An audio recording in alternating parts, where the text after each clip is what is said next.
आवेला बोलत बकाबक, अंधरा भी आवे देखत टकाटक, लंगड़ा भी आवेला डोलत हो। बाबा दुवरिया जे आवेला, बिन मांगे सब कुछ पावेला। बाबा दुवरिया जे आवेला, बिन मांगे सब कुछ पावेला। गूंगा आवेला बोलत बकाबक, अंधरा भी आवे देखत टकाटक, लंगड़ा भी आवेला डोलत हो।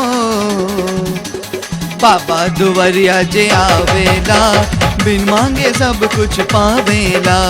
बाबा दुवरिया जे आवेला, बिन मांगे सब कुछ पावेला।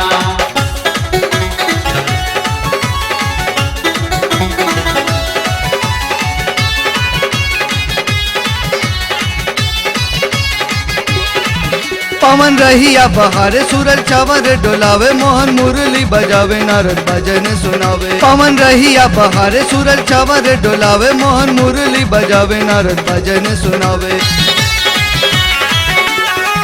पवन रहिया बहारे सूरज चावर डोलावे, मोहन मुरली बजावे नारद भजन सुनावे।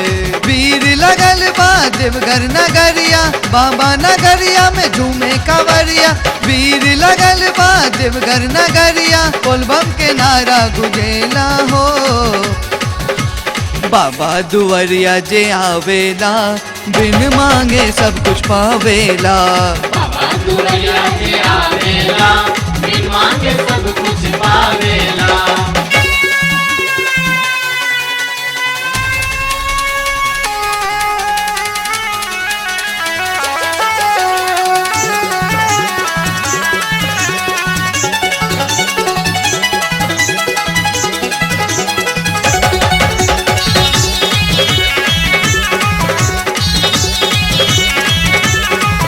चंद्र सिरवा पे चमके सर्प, गलवा में लटके भूत प्रेत आके नाचे भांग धतुरा खाके। चंद्र सिरवा पे चमके सर्प, गलवा में लटके भूत प्रेत आके नाचे भांग धतुरा खाके। चंद्र सिरवा पे चमके सर्प, गलवा में लटके भूत प्रेत आके नाचे भांग धतुरा खाके। केहू आवेला तोहर नगर, ओकर झोली बाबा देला तू भर। केहू आवेला तोहर नगर, जे सदा से देवघर में आवेला हो। बाबा दुवरिया जे आवेला, बिन मांगे सब कुछ पावेला। बाबा दुवरिया जे आवेला, बिन मांगे सब कुछ पावेला। बाबा दुवरिया जे आवेला, बिन मांगे सब कुछ पावेला।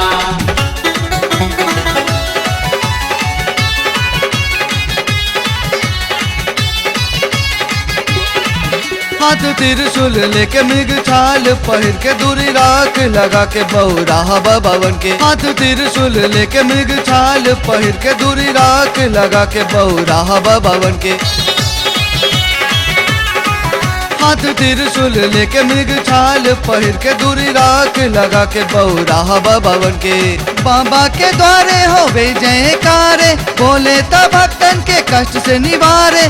बाबा के द्वारे होवे जयकारे, जटवा से गंगाधार बहेला हो। बाबा दुवरिया जे आवेला, बिन मांगे सब कुछ पावेला। बाबा दुवरिया जे आवेला, बिन मांगे सब कुछ पावेला।